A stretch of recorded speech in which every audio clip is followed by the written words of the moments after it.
Hello students, इस video में हम जो चैप्टर स्टार्ट कर चुके हैं वो है त्रिभुज।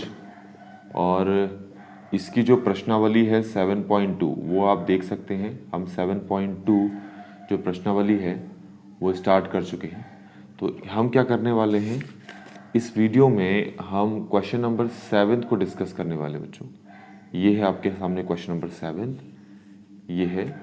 तो मैं समझा देता हूँ, इसका कोई डायग्राम नहीं बना है, हम डायग्राम खुद बनाएंगे। ए बी सी एक समकोण त्रिभुज है। ए बी सी ध्यान रखना एक समकोण त्रिभुज का है जिसमें एंगल ए 90 डिग्री है। तो जितना ये कहा है इतना मैं क्वेश्चन पहले बना लेता हूँ। क्वेश्चन नंबर ये 7 है और ये है हमारे पास वो समकोण त्रिभुज जिसमें इस एंगल को एंगल ए नाम दे रखा है जो कि 90 डिग्री है। तो तुमसे कहा है कि एंगल ए जो है वो 90 डिग्री है यहाँ पर। ठीक हो गया। और बाकियों को मैं नाम दे देता हूँ, इसको बी नाम दे देता हूँ, इसको सी नाम दे देता हूँ। तो क्वेश्चन में क्योंकि डायग्राम बना नहीं है तो मैं आगे समझाता हूँ क्या कहा है, ज़रा ये देखेंगे। तो एंगल ए 90 डिग्री है और क्या लिखा है ये कि ए बी ए सी के बराबर है। ये रहा ए बी, ये रहा ए सी, ये दोनों बराबर है। तो हमें एंगल बी और एंगल सी को ज्ञात करना है, एंगल बी और एंगल सी का मान ज्ञात करना है। बच्चों आसान है, कोई मुश्किल काम नहीं है। पहले तो जो दो भुजाएं हमें यहाँ पर बराबर दे रखी हैं पहले मैं उसको लिख लेता हूँ।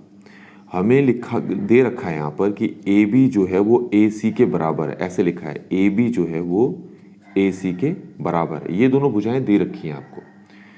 अच्छा, इसके अब हमने एक चीज़ और पढ़ी है, मैंने इसको ऐसे बना लेता हूँ ताकि थोड़ा सा प्रॉब्लम कम हो आपको। ऐसे बना लिया इस डायग्राम को। अब आपको ये पता है कि ये भुजा क्योंकि क्वेश्चन में दे रखी है इस वाली भुजा के बराबर, तो जब ये दो भुजाएं बराबर होती हैं तो इनके जो ये सम्मुख कोण होते हैं, इस वाली भुजा का सम्मुख कोण है ये और इस वाली भुजा का सम्मुख कोण है ये।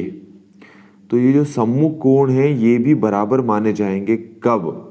जब ये भुजा और ये भुजा दोनों एक दूसरे के बराबर होंगे, जो कि इस क्वेश्चन में दे रखे हैं। तो ये इसके बराबर दे रखा है, इसीलिए इसके सामने वाला ये वाला कोण C बराबर होगा इसके सामने वाला ये वाला जो कोण है B इसके बराबर होगा। तो हम बच्चे आगे क्या लिखने वाले हैं यहाँ पर? हम लिखने वाले हैं कि जो एंगल B है वो एंगल C के बराबर होगा। और रीज़न वही लिखना है हमने कि बराबर भुजाओं के सम्मुख कोण बराबर होते हैं, बराबर होते हैं। ठीक हो गया, ये लिखना है। तो यहां तक आपको चीजें समझ में आ गई होंगी। चलिए अब हम क्या करते हैं, हमें पता है कि किसी भी त्रिभुज के तीनों के तीनों कोणों का योग कितना होता है? 180 डिग्री। मतलब angle B plus angle A plus angle C equal to 180 degree. तो हम लिखेंगे angle B plus angle A plus angle C equal to 180 degree. Reason आप यहाँ लिखोगे, क्या लिखोगे? त्रिभुज के तीनों कोणों का योग 180 डिग्री होता है, ये लिख लेना आप। तो ये हमने लिख लिया यहाँ पर। अब ज़रा आप क्या बता सकते हो कि जो एंगल बी है वो किसके बराबर है?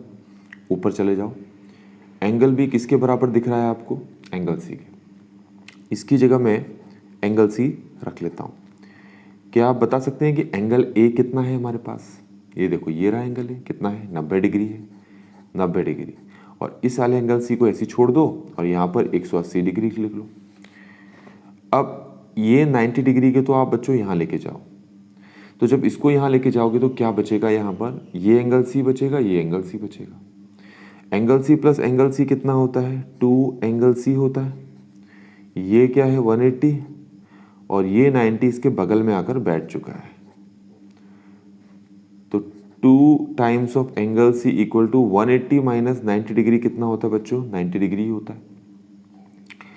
2 कहाँ चला जाएगा 90 के नीचे, तो एंगल सी कितना आएगा 90/2, और 90 को 2 से डिवाइड कर दो तो कितना आ गया, ये 45 डिग्री आ गया। तो एंगल सी हमारे पास 45 डिग्री आ गया। अब एंगल सी 45 डिग्री है ना, और एंगल सी किसके बराबर है, एंगल बी, मतलब एंगल बी और एंगल सी दोनों ही बराबर है। तो अगर एंगल सी 45 आ गया तो फिर एंगल बी भी कितना आएगा बच्चों, 45 डिग्री ही आएगा। तो इस तरीके से हमने इस क्वेश्चन को भी यहाँ पर कंप्लीटली सॉल्व कर लिया है। आई होप कि आपको ये पूरा सोल्यूशन समझ में आया होगा। Thanks for watching.